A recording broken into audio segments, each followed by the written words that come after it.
लु हेर्नु है, तपाईँहरूको घरमा पनि मच्चा छ भने मच्चाले यसरी बनाउन सक्छ है। ल हेर्दै जानु है, तपाईँहरू हेर्दै गएपछि मात्रै थाहा हुन्छ। यी सानो यसरी काट्यो होइन, काटेपछि अब यसरी सिलाउँदो रहेछ होइन। यसरी दुईपट्टि सिलायो, अब यतापट्टि सिलाउँदैछ। अन्त यी दुईपट्टि सिलाएपछि चाहिँ अब यसलाई चाहिँ के गर्ने रहेछ, उल्टा गर्ने, अब सिधा गर्ने रहेछ। सिधा गरे होइन, सिधा गरेपछि अब यसलाई पनि वरिपरि सिलाउने रहेछ। वरिपरि सिलाएपछि चाहिँ अन्त हेर्दै जानु के बनिँदो रहेछ। अन्त कटन हाल्यो यो भित्र होइन, पुरै कटन हालेर यसलाई अलिकति मोटो बनायो होइन। अन्त मोटो बनायो, त्यहाँदेखिको यसलाई चुमुक्क पारेर अब वरिपरि सिलाइदिने रहेछ। फेरि चुमुक्क पारिदियो यसलाई होइन। चुमुक्क पारिदिएपछि चाहिँ फेरि अब यस्तो बन्यो। त्यहाँदेखिको अब रातो उसले बाँधेर टाउको, यो चाहिँ टाउको बनाएको होला सायद, टाउको बनाएको जस्तो लाग्यो होइन।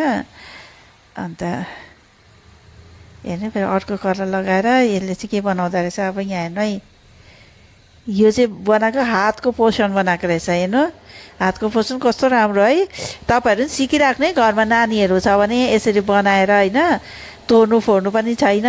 डगीहरूलाई पनि यहाँ खेलौनाहरूको उसमा यो गर्नु सक्छ नि, यस्तो दिएर होइन, डगीहरूलाई पनि खेलाउनु सक्छ।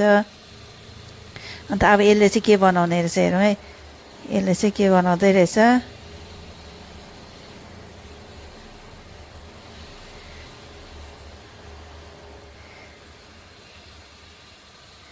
वाउ, यसले त टोपी कि दामी टोपी बन्ने हौ। मलाई पो लाउनु मन लाग्यो टोपी त, कति दामी।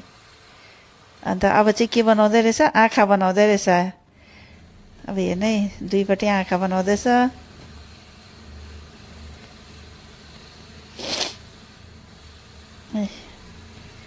ल आँखा बनाइसक्यो।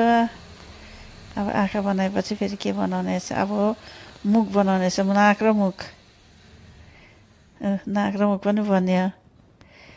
अन्त यसले अब के बनाउने रहेछ है, यसले चाहिँ मफलर बनाउँदै रहेछ। वाउ के दामी है। वाउ बटन पनि लगाइदियो, कति स्युट, कस्तो लाग्यो।